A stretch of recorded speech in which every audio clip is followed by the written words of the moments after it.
Tak punya uang, Syahril anak petani jagung buktikan bisa lolos jadi perwira TNI. Syahril memberikan kebanggaan besar bagi orang tuanya di Desa Kalikur, Pulau Lembata, kampung terpencil di Nusa Tenggara Timur. Mereka bangga meski tak bisa menyaksikan langsung pelantikan Syahril Sakaria dalam acara Prastia Perwira Prajurit Karir TNI tahun 2022. Perjuangan panjang ditempuh Syahril Sakaria hingga sampai di tahap ini. Ia tak pernah menyerah meski berasal dari keluarga tidak mampu. Ayah Syahril merupakan seorang petani jagung yang musim panennya setahun sekali kalau musim hujan. Untuk mendapatkan penghasilan tambahan, ayah Syahril juga bekerja sebagai kuli bangunan. Syahril ketika SMA pun ikut membantu ayahnya kalau ada proyek.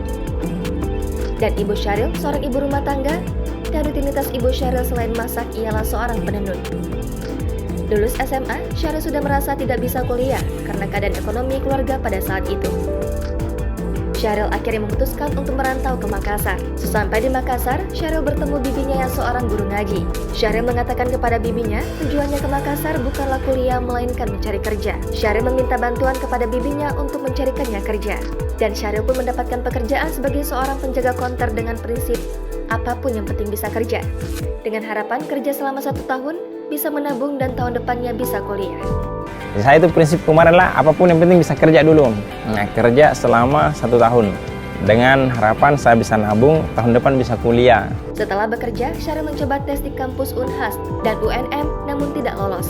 Harapan Syahril tes di Universitas Negeri dikarenakan SPP-nya lebih murah. Setelah tidak lolos, Syahril berniat untuk pulang kampung namun dapat panggilan dari senior untuk mencoba mendaftar di UIN yang juga kampus negeri. Syahril pun daftar dan selesai tes di UIN lalu pulang kampung. Sesampai di kampung, Syahril mendapatkan panggilan bahwa ia lolos di kampus tersebut dengan jurusan pendidikan bahasa Arab. Syahril kembali ke Makassar dan kuliah di UIN selama 4 semester sambil kerja di konter sebelumnya. Selama kuliah, Syahril pun aktif di kegiatan UKM sebagai atlet taekwondo.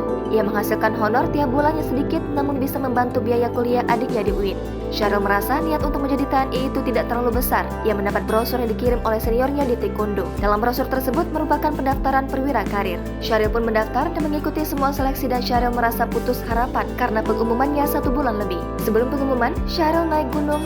Setelah turun gunung, Syahril kaget karena mendapatkan panggilan bahwa ia lulus tes pusat. Dari situ, Syahril mulai berpikir bahwa ia bisa menjadi TNI meskipun dari anak seorang petani. Setelah menjalani pendidikan, Syahril mengatakan bahwa selama pendidikan ia merasa susah di penyesuaian karakter, tapi Syahril bisa memotivasi diri. Mau tidak mau, dia harus bisa melalui semuanya.